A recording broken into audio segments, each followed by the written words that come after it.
Bismillahirrahmanirrahim. Assalamualaikum warahmatullahi wabarakatuh. Waalaikumsalam warahmatullahi wabarakatuh. Bismillahirrahmanirrahim. Alhamdulillahi rabbil alamin. Wa bihi nasta'inu ala umuri dunya waddin. Wassalatu wassalamu ala sayyidina Muhammadin wa ala alihi wa sahbihi ajma'in. Allahumma faqihna fid din wa 'allimna at-ta'wila ya Fattahu ya 'alim ya Rahman ya Rahim. Iftah lana futuhal arifin. Allahumma rzuqna fahman nabiyyin wa hifdzal mursalin wa ilhamal malaikatil muqarrabin. Amin amin ya rabbal alamin. Amma ba'du. Kita dengarkan azan sebentar.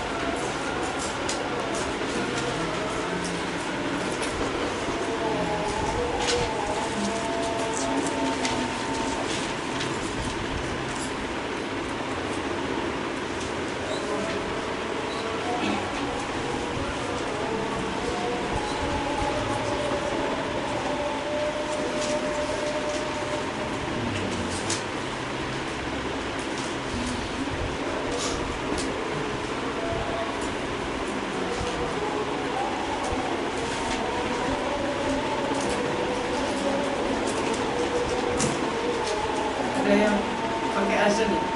Kasih azan.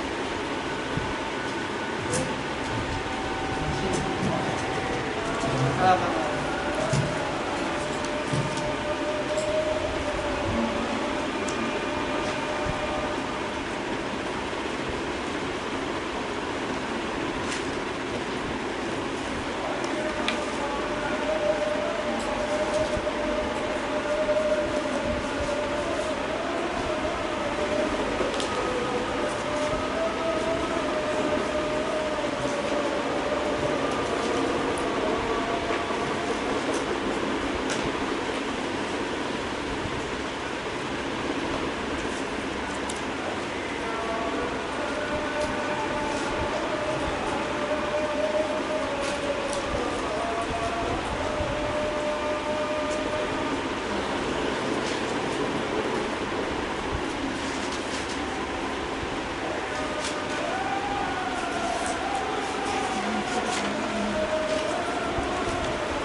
Salam juga. Alhamdulillah pada pertemuan sebelumnya kita telah selesai pada pembahasan daripada Abniyatul Asma, gitu ya. Yang mana bina-bina isim yang merupakan huruf-huruf asli, gitu ya. Berarti Abniyatul Asma yang kita bahas pada pertemuan sebelumnya adalah Abniyatul Asma bi hurufihil asliyah, gitu ya. Artinya di situ hanya mencakup yang mujarrad saja, gitu ya. Mencakup daripada bina-bina asma yang mujarrad, tidak mencakup bina-bina asma yang mazid. Lalu kenapa kita segera bergegas tanpa membahas abniyatul asma yang mazidah, ya kan? Dan mencukupkan pada abniyatul asma yang mujarradah saja, yang huruf-hurufnya asli saja. Kenapa? Karena abniyatul asma yang mazidah itu tidak terbatas. Artinya semua kemungkinannya memang dipakai. Semua kemungkinan daripada abniyatul asma yang mazidah itu dipakai. Sehingga kita tidak perlu menuliskan satu persatu apa wazan-wazan daripada abniyatul asma yang mazidah. Kita cukup pada abniyatul asma yang mujarradah, yang mana ghaliban biasanya itu masuk kepada jamid, baik yang zat maupun yang makna. Ghaliban ya. Walaupun nanti ada yang masuk ke jamak taksir seperti kutub gitu ya. Tapi ghaliban biasanya masuk ke jamid yang maknan ataupun yang zat. Oke. Maka dari sini kita akan melanjutkan ke dalam pembahasan daripada abniyatul af'al. Hanya saja sebelum kita masuk ke dalam abniyatul af'al, kita akan meneruskan terlebih dahulu muqaddimah daripada nazim di dalam nazmil maqsud ya. Kemarin kita telah selesai pada pembahasan basmalah, di mana di dalam basmalah kita telah menganalisa kata per kata, kemudian makna daripada huruf jar, kemudian sigot-sigot yang dipakai dan asalnya. Maka selanjutnya kita lanjutkan ke dalam bait pertama daripada nazim. Nazim di situ berkata, qala an-nazim rahimahullah taala nafa'ana Allahu bihi wa bi ulumihi wa bi ulumi masyayikhina fid darain amin. Yaqulu ba'da hamdil jalali musalliyan 'alan nabi wal ali abdun asiru rahmatil karimi al-ahmad bin mu'abidir rahim. Oke. Bisa antum catat di nazimnya apa yang saya jelaskan. Barangkali di buku catatan antum sudah menulis yang bagian-bagian ini kan, yang nanti nggak penjelasannya setelah bagian malah muqaddimah. Oke. Yaqulu berkata,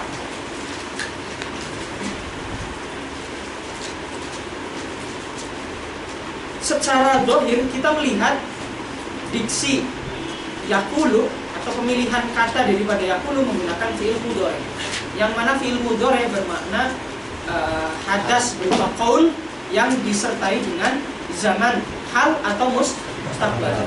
Sedangkan ketika kita membaca yaqulu ya, kita menjumpai bahwasanya itu terjadi pada zaman lampau, bukan zaman sekarang. Maka kita katakan maksud daripada zaman hal dan zaman istiqbal yang terdapat di dalam yaqulu itu melihat ketika musannif dahulu mengarang nazm ini, bukan melihat ketika kita membaca sekarang.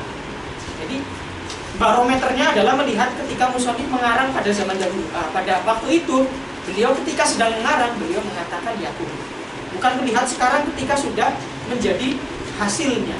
Karena kalau sudah menjadi hasilnya, maka harusnya qala bukan lagi yaqulu. Oke, yaqulu ba'da hamdi dil jalali. Ba'da bisa menjadi dzaraf zaman, bisa menjadi dzaraf makan. Ba'da bisa menjadi dzaraf zaman, bisa menjadi dzaraf makan. Hanya saja yang sering terpakai adalah dzaraf zaman. Yang sering terpakai adalah dzaraf zaman. Ba'da ini kalimat yang mengharuskan adanya mudhof ilaih. Yang mengharuskan adanya mudhof ilaih.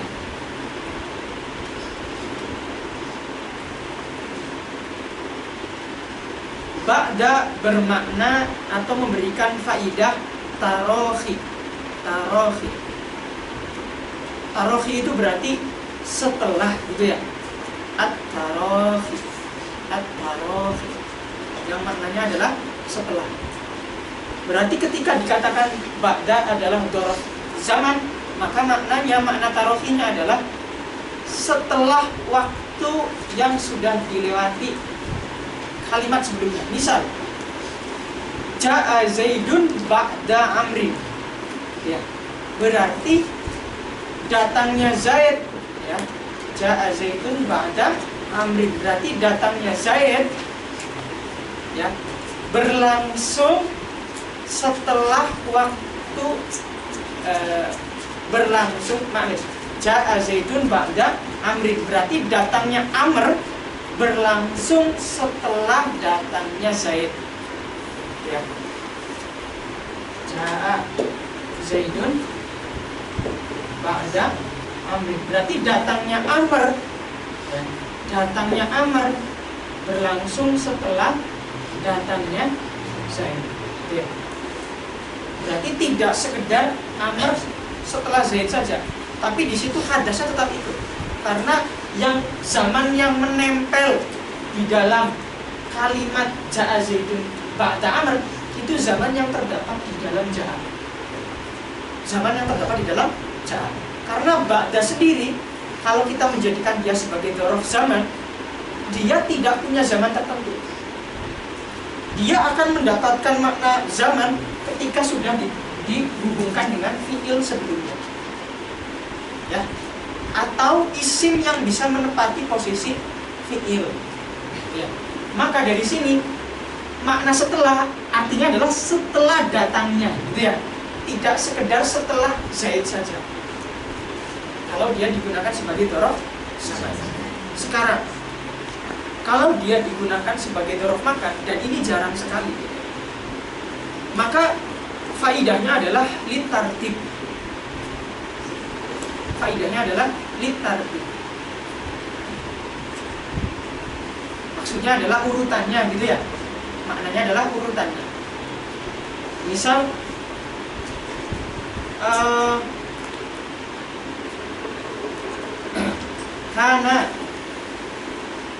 Kana Zaidun ba'da Amrin. Kana Zaidun ba'da Amrin. Artinya adalah Amr ada di belakang Zaid. Amr ada di belakang Zaid. Kalau kita menggunakan ba'da sebagai dzaraf makan. Berarti kalau zaman litarohi, kalau makan litartib. Di situ poinnya. Pegang. Kemudian tadi saya katakan ba'da ini kalimat yang akan bisa dipahami dengan adanya mudhof ilaihnya, gitu ya. Maka di sini dikatakan yaqulu ba'da hamdi, gitu ya. Ba'da hamdi. Hamdi berarti mudhof ilaih. Mudhofnya adalah ba'da.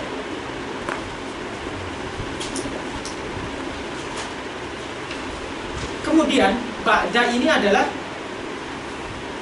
dzaraf zaman atau makan tadi. Kemudian dia adalah salah satu bentuk kalimat isim yang mabni. Kalimat isim yang mabni.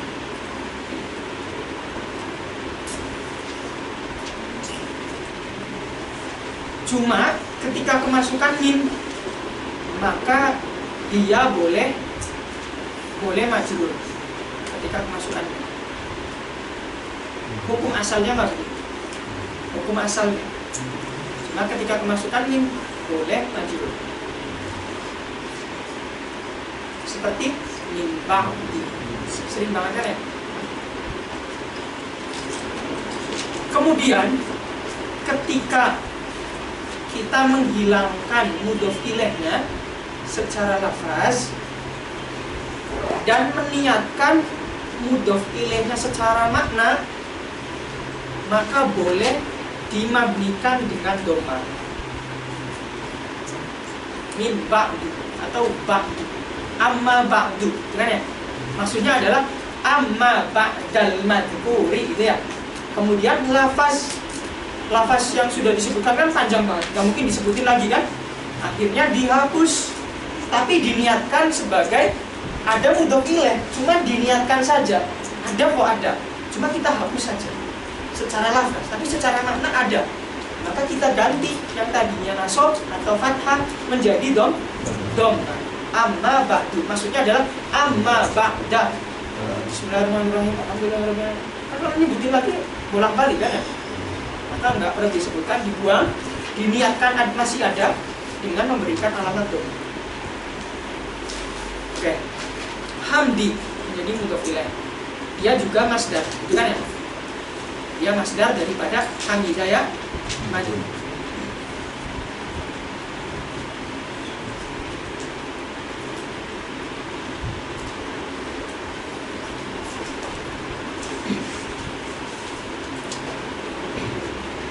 Hamdi dzil jalali. Kemudian dia diidhofahkan atau setelahnya jatuh ada mudhof ilaih berupa dzil jalal. Zi di situ maknanya adalah sahib, yang memiliki, ya. Zi di situ maknanya sahib, yang memiliki.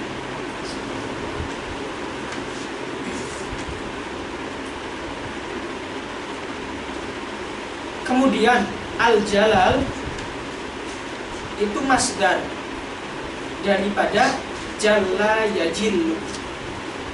Al-jalal itu masdar daripada jalla yajillu.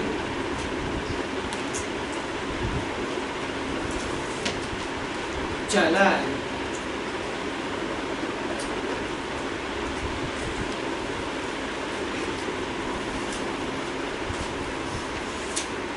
Kemudian idhofah hamdi kepada Dzil Jalal itu namanya idhofah lamiyah. Idhofah lamiyah. Idhofah lamiyah. Lamiyah.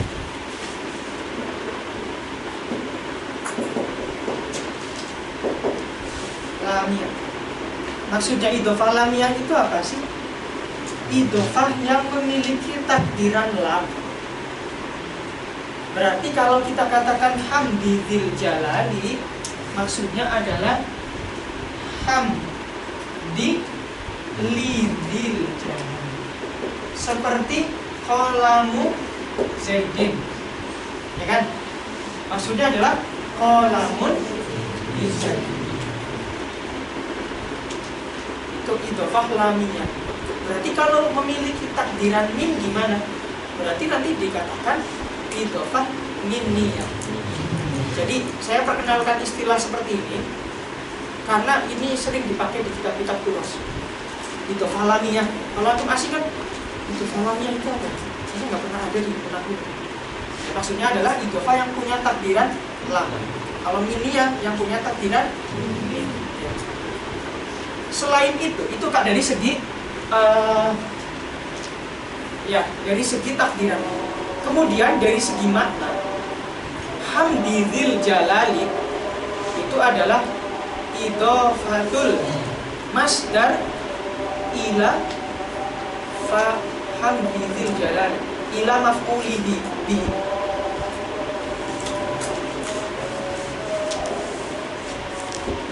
Idhofatul masdar ila maf'ulihi bihi adalah idhofah masdar kepada maf'ul bihnya, ya kan? Nah sebenarnya yang memuji itu siapa? Yang memuji itu musannif, ya kan? Yang memuji musannif. Kemudian yang dipuji siapa? Yang dipuji adalah makhluk yang memiliki keagungan, Dzil Jalal, ya kan?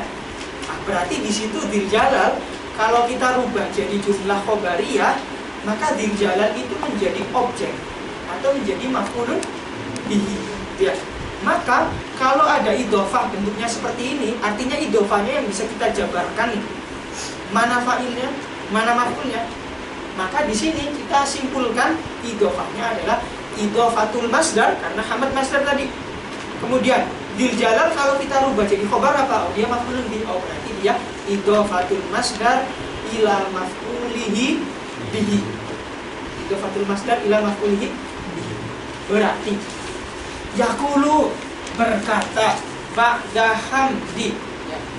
Setelah musannif memuji kepada maha yang memiliki keluhuran atau keagungan jalal, memiliki keluhuran atau keagungan.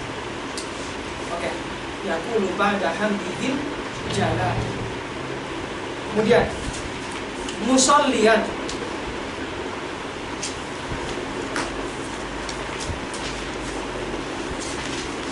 musallian. Musallian ini menjadi hal.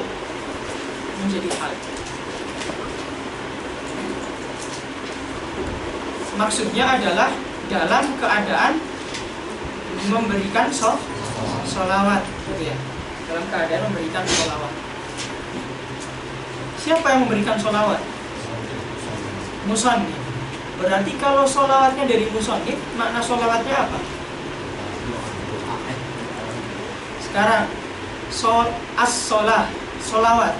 Para ulama menerangkan makna as-sholah itu berbeda secara iktibar. Kalau sholawatnya berasal dari Allah, maknanya apa?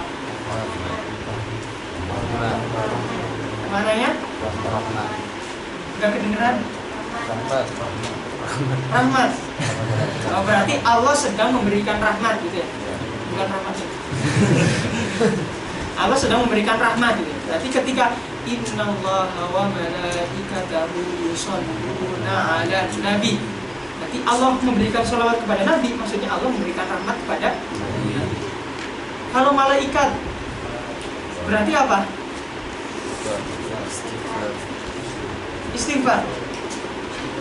Ragu-ragu. Istighfar. Hah? Istighfar. Yakin? Hah? Ampunan. Ya, istighfar. Kalau dari makhluk kepada Nabi apa? Doa. Tawasul. Berarti di sini malaikat bisa memintakan ampun kepada Rasul. Seperti itu. Ya, ada yang mengatakan istighfar. Ada yang mengatakan sama-sama, ada yang mengatakan ad-du'a. Ada yang mengatakan ad-du'a. Berarti ketika malaikat memberikan sholawat kepada Nabi, berarti maksudnya adalah malaikat mendoakan Nabi. Kemudian, kalau sholawat dari hamba seperti kita kepada Nabi, berarti maknanya apa? Hah? Doa. Apa? Tawasul doa. Meminta syafaat. Selain itu, meminta berkah. Ya, permintaan ya. Meminta syafaat boleh. Berupa permintaan hal-hal yang baik itu boleh. Itu makna daripada sholawat gitu ya. Boleh bermakna meminta syafaat. Oke, itu makna daripada as-sholat. Kemudian ketika dikatakan musannif di sini dalam keadaan memberikan sholawat, musollian, ya, ala nabi, ya, kepada Nabi, maksudnya adalah meminta syafaat kepada Nabi. Wal ali. Oke, sekarang kita ke lafaz an-nabi dulu. An-nabi mengikuti wazan fa'il. Mengikuti wazan fa'il.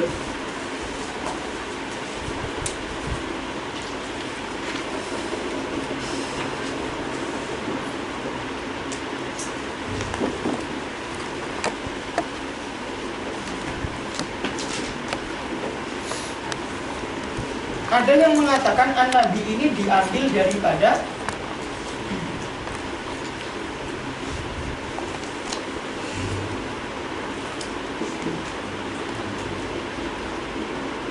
an-nubuwah.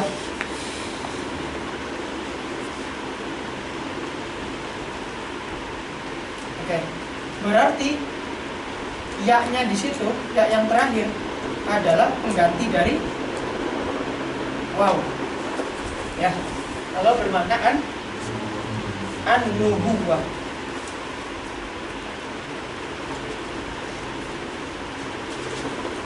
Wawu yang ini ya. Berarti menggantikan ya yang fa'il, yang terakhir, bukan ya yang pertama. Bisa dipahami ya? Kemudian ada yang mengatakan diambil daripada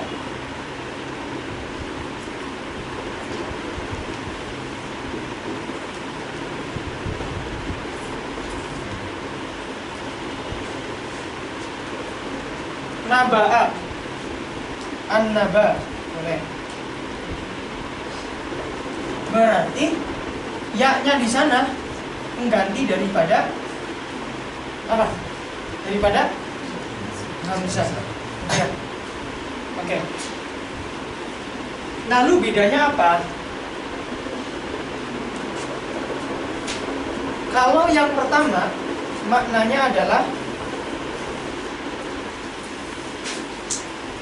al-makan. An-Nabi ya di sana ya. Maknanya adalah al-makan al-murtafi. Kalau yang kedua al-mukhbir. Yang kedua adalah al-mukhbir. Yang pertama maknanya adalah al-makan al-murtafi ya. Kemudian yang kedua maknanya al-mukhbir. Berarti ketika dikatakan an-nabi, berarti nabi itu adalah sosok yang menjadi tempat semua keluhuran itu bersinggah, atau semua kemuliaan itu bersinggah kepada nabi. Kalau bermakna al-mukhbir, berarti nabi yang menyampaikan kabar, maksudnya adalah menyampaikan risalah atau menyampaikan wahyu gitu ya. Jadi pahami ya? Oke. Al-makan al-murtafi. Murtafi maknanya adalah murtafi itu tempat yang sudah tertinggikan gitu ya. Atau secara satu sisi semakna dengan marfu ya gak? Ya kan? Kita belum masuk ke faidah, tapi saya beri spoiler. Dalam faidah kita mengenal ada mutawa'ah. Mutawa'ah itu makna yang sudah jadi hasil. Kayak murtafi, berarti sudah tertinggikan, sudah jadi tinggi gitu loh. Tapi bukan syairah juga, sudah tertinggikan ya, apa namanya, kalau dalam bahasa Indonesia itu maknanya reaksi ya, atau bermakna reaksi. Artinya saya memukul, maka terpukulah. Nah, terpukulah ini namanya fi'il reaksi atau hasil daripada pukulan. Saya memukul kaca, maka terpecahlah kacanya. Lah, terpecahlah kacanya, ini fi'il reaksi. Nah, ini murtafi adalah fi'il reaksi. Artinya sudah tertinggikan. Hasil daripada ketika Allah meninggikan Rasul kemudian menjadi tinggi, itu hasilnya adalah murtafi. Maka sama saja kita secara satu sisi maknanya adalah yang ditinggikan, gitu kan ya? Yang ditinggikan. Kemudian di sini al-mukhbir maknanya adalah, kalau di sini berarti isim maf'ul. Kalau di sini berarti isim fa'il. Berarti kita menyimpulkan bahwasannya fa'ilun bisa menjadi wazan isim fa'il, bisa menjadi wazan isim maf'ul. Detailnya akan kita tahu ketika masuk ke dalam wazan-wazan isim fa'il dan isim maf'ul. Oke, berarti an-nabiyyu ya, atau nabiyun. Ada yang mengatakan aslinya nabiyun, gitu ya, nabiyun, ya kan? Karena asalnya yang pertama dari nubuah. Berarti yaknya aslinya yang terakhir adalah wawu. Berarti asalnya nabiyun, nabiyun.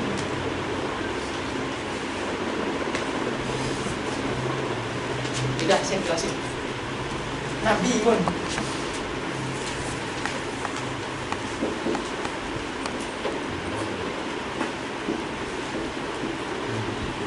Nabiyun, ya. Kita punya satu kaidah, saya beri spoiler biar nanti ketika masuk iklan udah nggak asing. Kalau ada wawu dan ya bertemu, berjejeran, kemudian huruf yang pertama, maksudnya dari keduanya, yang pertama itu sukun, maka yang wawu harus dirubah jadi sukun, yang wawu harus dirubah menjadi ya, kemudian diidghamkan. Ya, kalau ada huruf wawu dan ya berjejeran, awalnya sukun, awal dari keduanya ya, awalnya sukun, maka yang wawu, baik itu wawunya di awal maupun di yang kedua, harus dirubah menjadi ya.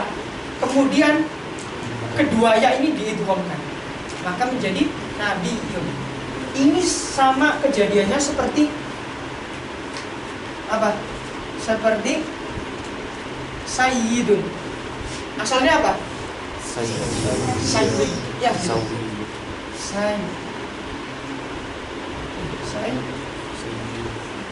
Sayyid.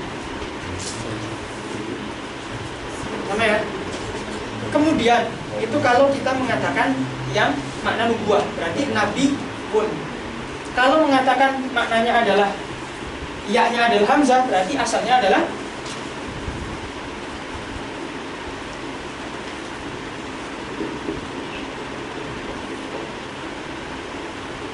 nabiun. Nabiun. Saya beri spoiler juga kaidahnya. Ada yang mengatakan kaidahnya adalah kalau ada hamzah berada di ujung kalimat.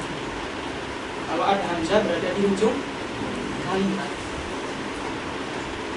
Dan sebelumnya ya yang disukun, maka hamzahnya dirubah menjadi ya. Kalau ada hamzah berada di ujung kalimat dan sebelumnya adalah ya yang disukun, maka hamzahnya dirubah menjadi ya.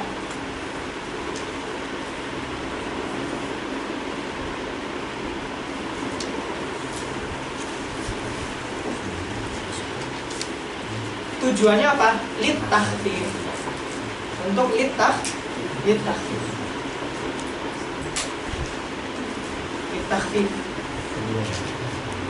Terlihat takhfifnya ketika kita mensukunkan akhirnya an-nabi. Ya. Beda kalau pakai hamzah. An-nabi harus ada tekanan hamzahnya, gitu ya. Kalau kita belajar tajwid kan, kalau hamzah di akhir harus ada penekanan, gitu ya. An-nabi. Tapi kalau ya an-nabi, ya, terlihat takhfifnya itu ketika disukunkan di akhirnya. Situ. Oke, alan nabi wal ali. Alun, bukan alun ya. Alun. Alun mana alun? Mana? Oh iya, saya alun. Alun. Ada yang mengatakan berasal daripada awalun. Awalun.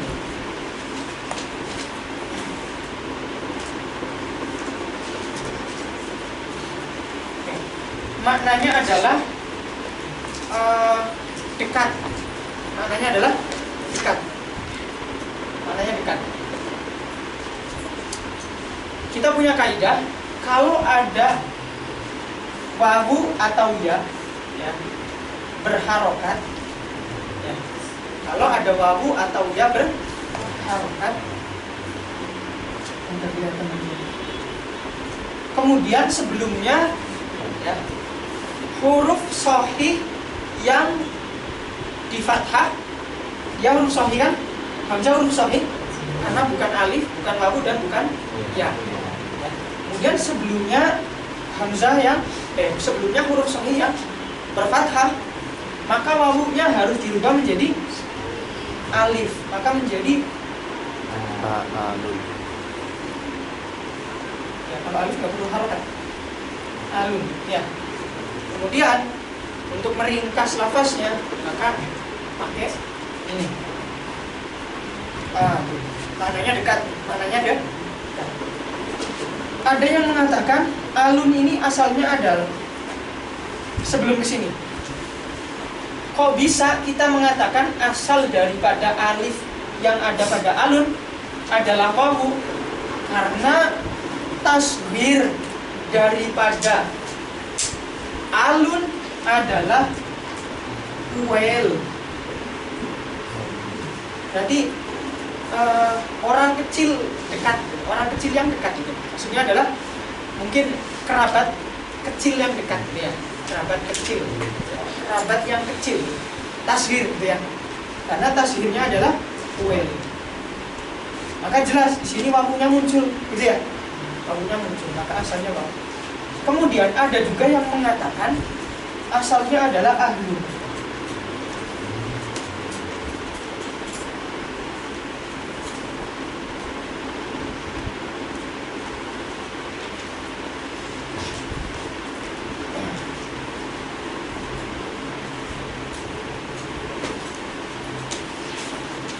Saya ringkas. Dan pendapat yang mengatakan ahlun ini dhaif.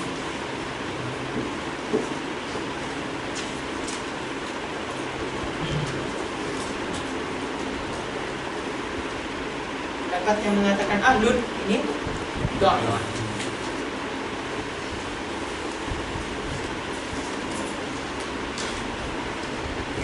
Kemudian dipakai untuk beberapa makna. Ada bermakna Alun ini ada bermakna keluarga, ada bermakna kerabat, ada bermakna sahabat, ada bermakna ahli bait. Karena maknanya qarib, ya kan? Maknanya dekat. Pokoknya hal-hal yang sifatnya ada makna dekat di sana bisa menggunakan alun. Berbeda dengan ahlun. Kalau ahlun itu lebih spesifik ke keluarga atau yang memiliki ikatan secara tertentu, misal ikatan keluarga atau ikatan kesukuan gitu ya, atau ikatan tempat seperti ahlu Makkah gitu ya. Berarti di situ maksudnya adalah Zaidun min ahlil Makkah. Oh, berarti Zaid punya keterikatan secara tempat dengan Mekah, berarti orang Mekah gitu ya. Tapi kalau alun tidak terbatas. Kalau di sana ada makna qarib, cukup dikatakan sebagai alun yang merupakan asalnya awalun. Oke ya. Ala nabi wal ali, musallian ala nabi wal ali. Kemudian tadi kita mengatakan musallian itu hal, ya. Hal. Lalu mana sahibul halnya? Sahibul halnya itu muakhkhar, yaitu berupa abdun, yang sekaligus abdun ini juga menjadi fa'il daripada yakul. Yakulu berkata siapa abdun? Yakulu berkata siapa abdun?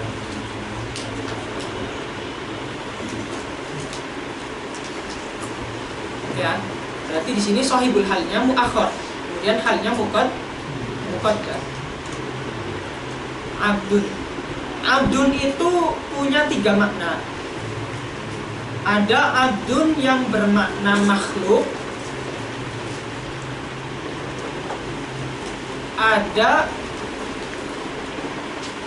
abdun yang bermakna orang yang beribadah,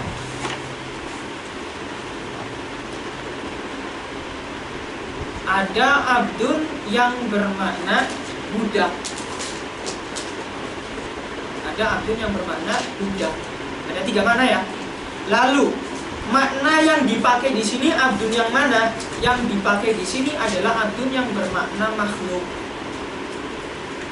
Yang bermakna makhluk.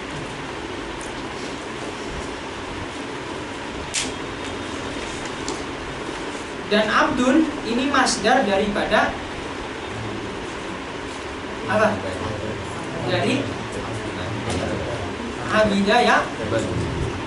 Abidaya budu ada nggak? Ada nggak sih? Ya budu itu kemungkinannya fi'il madinya apa? Abada sama abuda kan ya? Dan jelas abada itu punya maf'ulun bihi ya. Sedangkan faula kayak hasuna itu nggak membutuhkan maf'ulun bihi. Berarti di sini asalnya abada ya budu. Abada ya budu. Masdar daripada abada ya budu. Lalu kalau dia masdar, kenapa bermakna seperti halnya isim fa'il? Asalnya adalah abdun secara hakikoh lugawiyah maknanya adalah masdar. Gitu ya. Secara hakikat lugawiyah maknanya masdar. Berarti perbuatan menghambakan diri itu namanya abdun atau hadasnya. Lalu orang banyak sekali yang menggunakan abdun bermakna abid. Banyak sekali orang menggunakan abdun dalam seperti halnya menggunakan abid atau isim fa'ilnya.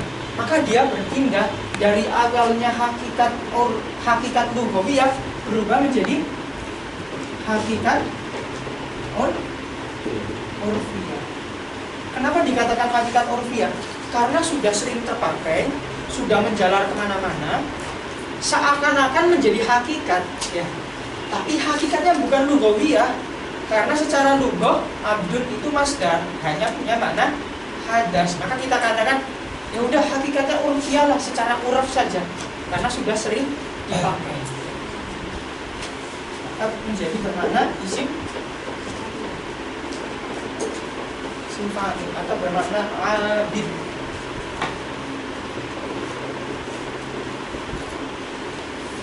Abdul.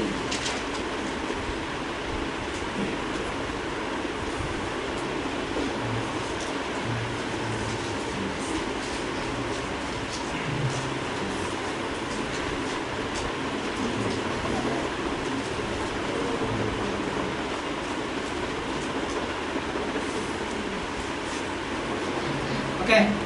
Abdun asiru. Asiru itu maknanya apa? Tawanan. Itu kan ya? Mana awalnya tawanan ya? Oke. Asiru, tawanan adalah mudhof ilaih daripada abdun. Abdun asir. Bukan mudhof ilaih. Abdun asiru adalah naat daripada abdun. Abdun asiru. Ya.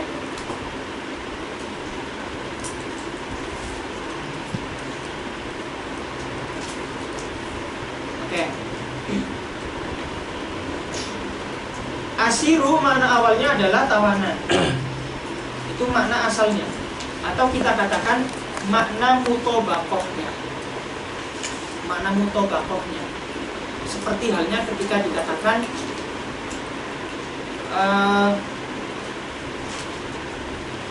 insan itu apa? Hayawanun natik. Jadi makna yang sepenuhnya emang dia secara lugu dibatok dalam makna tersebut. Kemudian terkadang tawanan ini digunakan dengan makna lazimnya. Makna lazim itu makna yang ikut setelah pemahaman kita terhadap makna tawanan. Misal, tawanan. Kalau kita mengenal adanya tawanan, apa yang layak untuk dilakukan atau apa yang terpikirkan di benak kita kepada seorang tawanan? Hukuman. Selain itu apa? Terbelenggu. Selain itu? Nurut. Memanfaatkan. Asir loh tawanan. Memelaskan ya? Memelaskan tawanan kan? Berarti kalau orang memelaskan berarti membutuhkan, ya kan? Ya kan? Membutuhkan. Makna membutuhkan ini muncul setelah kita mengetahui apa itu tawanan. Tawanan itu seperti apa sih? Tawanan itu ya orang yang ditawan itu kayak gitu. Wah, kasihan sekali ya. Nah, berarti dia membutuhkan. Maka di sini asir makna awalnya tawanan, kemudian digunakan makna lazimnya atau makna iltizamnya. Singkatnya adalah makna yang jatuh setelah kita memahami makna awalnya, gitu ya. Oke. Yang mana kemudian bermakna apa? Membutuhkan. Abdun, seorang hamba, seorang makhluk, gitu ya. Nanti kalau seorang hamba masih seorang makhluk, asiru yang membutuhkan. Rohmati, berarti di sini idhofahnya lamiyah juga. Ay asiru li rohmati, kepada rahmat al-karimi, yang maha mulia. Karim adalah sifat mubalaghah daripada karuma. Kalau sifat mubalaghah berarti maknanya di sini ada kasrah, gitu ya. Berarti kemuliaannya banyak, tidak terhingga maksudnya. Bukan sekedar banyak, tapi memang tidak terhingga. Ai ini adalah harfu tafsirin. Ai adalah harfu tafsirin mabniun ala sukun. Harfu tafsirin mabniun ala sukun. La mahal laha min al-i'rab. Enggak punya mahal. Tafsirin. Harfu tafsir. Tidak punya mahal, gitu ya. Tidak punya mahal. Setiap kalimat yang jatuh setelah ai tafsir akan menjadi badal dari kalam sebelumnya. Berarti di situ Ahmad menjadi badal daripada Abdul. Ya. Ahmad menjadi badal daripada Abdun. Berarti Ahmad badal, Abdun adalah mubdal minhu. Ahmad adalah badal, Abdun adalah mubdal minhu.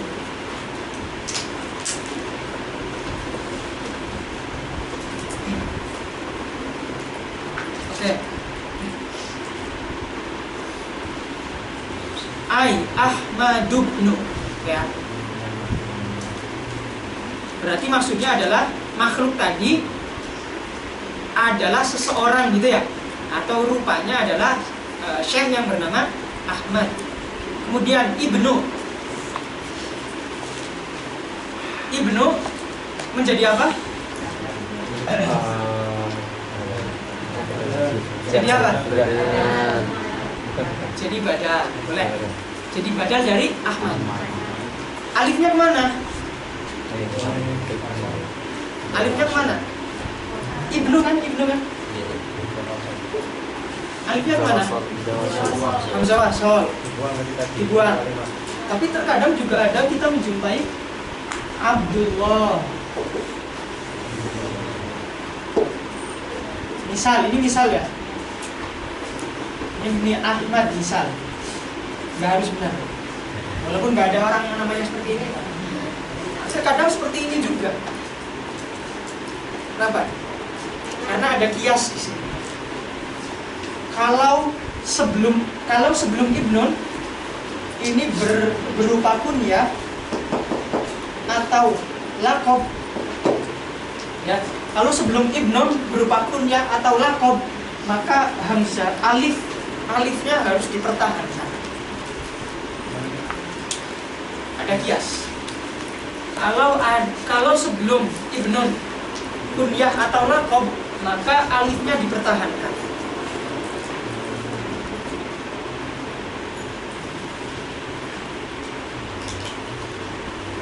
Tapi kalau sebelum ibnun itu nama asli atau kita mengenal ismun, gitu ya, maka alifnya dihilangkan.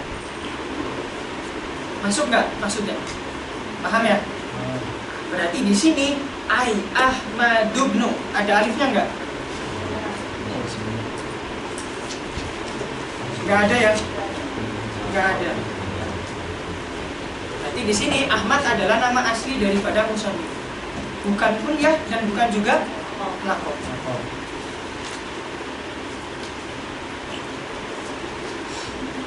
Ai Ahmadubnu Abidur Rahimi.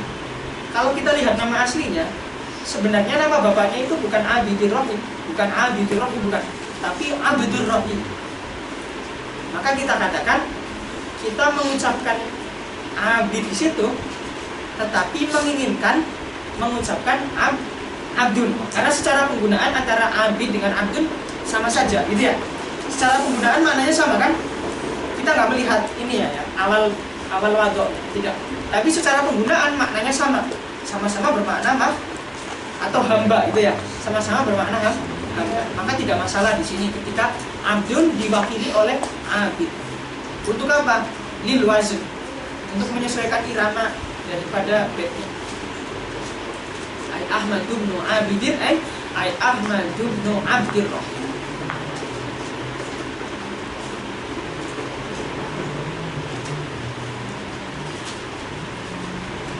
Atau kita kenal At-Tahtawi, gitu ya. At-Tahtawi itu nisbah beliau. Oke. Ini mukadimah daripada Nabi. Saya belum baca syarah daripada Aunul Ma'bud di mukadimahnya. Insya Allah akan kita teruskan pada pertemuan berikutnya. Udah lebih dari waktunya. Pertemuan depan berarti kita masuk ke syarah dari Aunul Ma'bud terhadap mukadimah. Kemudian kita lanjutkan di dalam pembahasan daripada Abniyatul Af'al, gitu ya. Besok yang baca Ruslin ya, baca syarah dari mukadimah.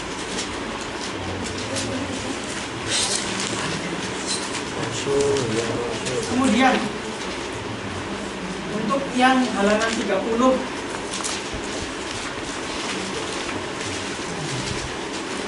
sampai 32 yang atas. Tadi Ruslin halaman 38 sampai 28 sampai 29. Kemudian halaman 30 sampai 32 yang bagian atas sebelum atau sampai rokana itu ya, ketemu ya 32 atas. Tadi yang Banat siapa ya yang saya tanya pertama? Hah? Nomor 5. Iya, siapa tadi? Zafiro. Baca yang bagian itu ya. Ya nanti saya tanya maukinya apa, sama singkatnya. Sekian yang dapat saya sampaikan. Terima kasih. Mohon maaf. Assalamualaikum warahmatullahi wabarakatuh. Waalaikumsalam.